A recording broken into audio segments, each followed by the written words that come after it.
Zoti Hoxha, çfarë po ndodh me pensionet, teksa në fund vitin e kaluar u dha një bonus për pensionistët, po ashtu edhe në pranverë.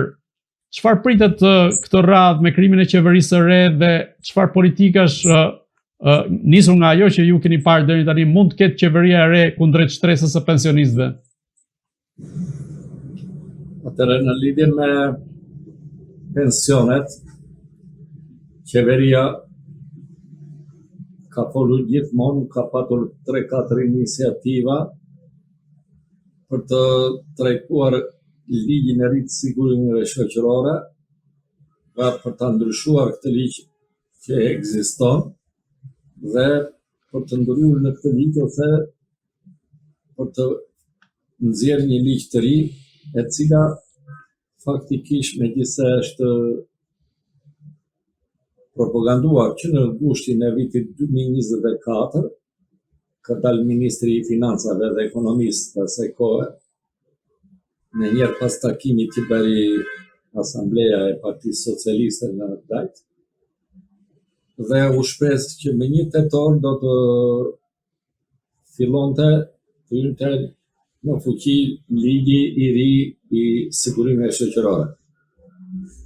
Pas 1 viti, ne jemi në gjendje të nxjerrim disa konkluzione në lidhje me atë që u shpreh para 1 viti qeveria Rama 3, ku konsistonte pikërisht ndryshimi i ligjit 7703 i ndryshuar.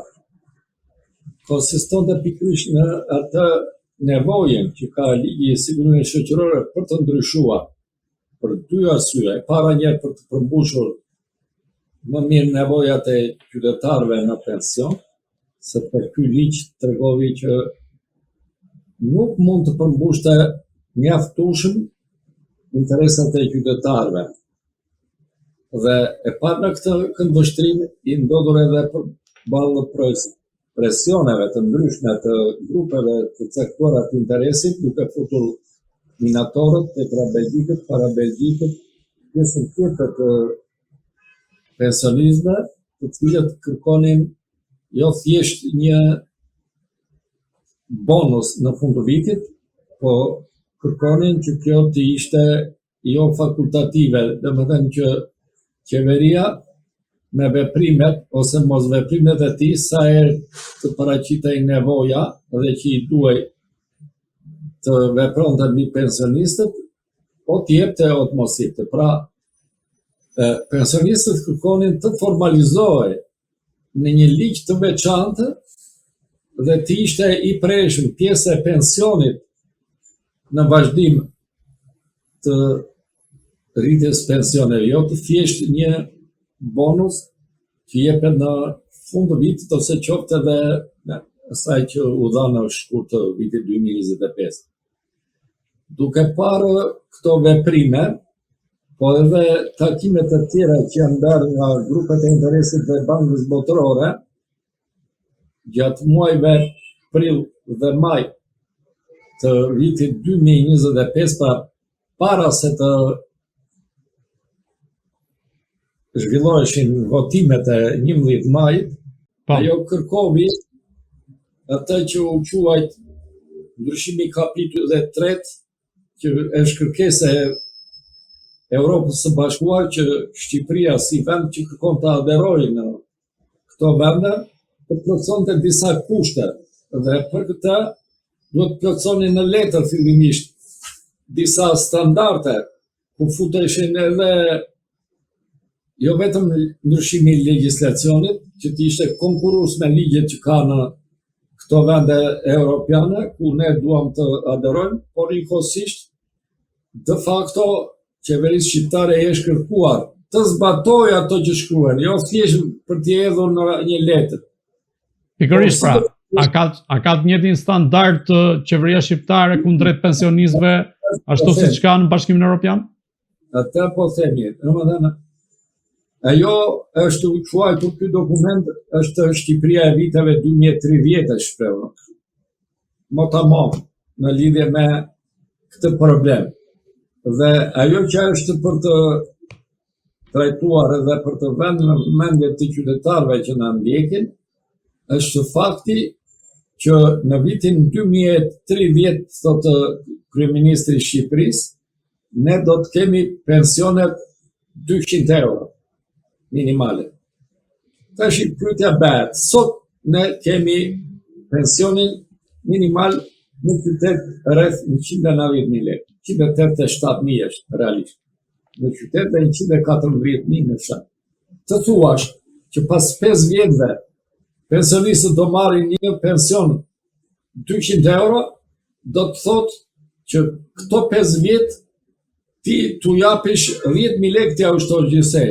Qoftë një vit, vetëm mos ja shtosh vitet e tjera, qoftë në mënyrë proporcionale. Për këto 5 vjet i bie që t'ja shtosh pensionin nga 2.000 lekë të vjetë. Është qesharak edhe talje për pensionistët. Sepse në radhë të parë pensionistët kanë kërkuar që të dalë ai minimumi etik dhe mbi bazën e saj qeveria të veprojë duke siguruar që pensionet të mos jenë në minimumin etik, sepse duke pasur një minimum etik të përcaktuar, qeveria e ka detyrë pasaj për të ruajtur këto standarde që do të ishin në shërbim dhe të interes të qytetarit. Fakti që nuk ka dalë minimumi etik, që ka dalë si propagandë, që ne në 2030 do të rritim pensionet duke i bërë ato 200 euro, do të thotë që qeveria Rama ka dështuar plotësisht të paktën me pensionet. Them kështu sepse u bënë 12 vjet kaluar dhe këto 4 vjet që pretendon, qeveria Rama nuk u ka asnjë shenjë për të ndryshuar gjë në thelb për interesin e pensionistëve. Pra, de facto, qeveria Rama nuk ka asnjë objektiv në lidhje me ndryshimin e pensioneve. E thënë ndryshe, unë po sjell vetëm shembull, sepse me të drejtë ju bëhet një pyetje, standardet e vendeve ku ne duam të aderojmë, si janë? Atëherë unë po ju them që këto vende ku ne kërkojmë të aderojmë, sigurisht nuk i kam pensione të barabarta, dhe po të futemi neve në Europë do kemi pension të barabartë me vendet e tjera. Jo, në asnjë mënyrë, ka hequr nga mendja këtë të gjithë qytetarët shqiptarë, sepse pensioni nuk mund të barazohet me vendet që kanë kontribuar dhe këto vende nuk mundet të japin para për taksa paguesit, nga taksat e paguesit e vetë në interes të pensionistëve shqiptarë, sepse ka disa gjëra, cilat janë këto. Standardet e Europës i kalojnë ato pritshmëritë tona. Ato vetëm kur nuk kam punuar fare, ju lidhin një ndihmë ekonomike që vendet të ndryshme kanë ndryshe, po vërtetë në 500-550 euro pa punuar. Ne me 100 euro që janë pak se 120.000 pensionistë shqiptarë, ku do vëmë neve? A mund të konkurrojmë ne këto? Është e pa pranueshme dhe realisht ky standard nuk plotson interesat e qytetarëve. Aksa ata nuk mund të blenë produktet e domosdoshme për të jetuar. Jo mandej për barnat që sa vinë dhe janë me kosto të shtuar për qytetarët, veç vizitave mjekësore dhe të gjitha, që realisht, pavarësisht propagandës, janë me para.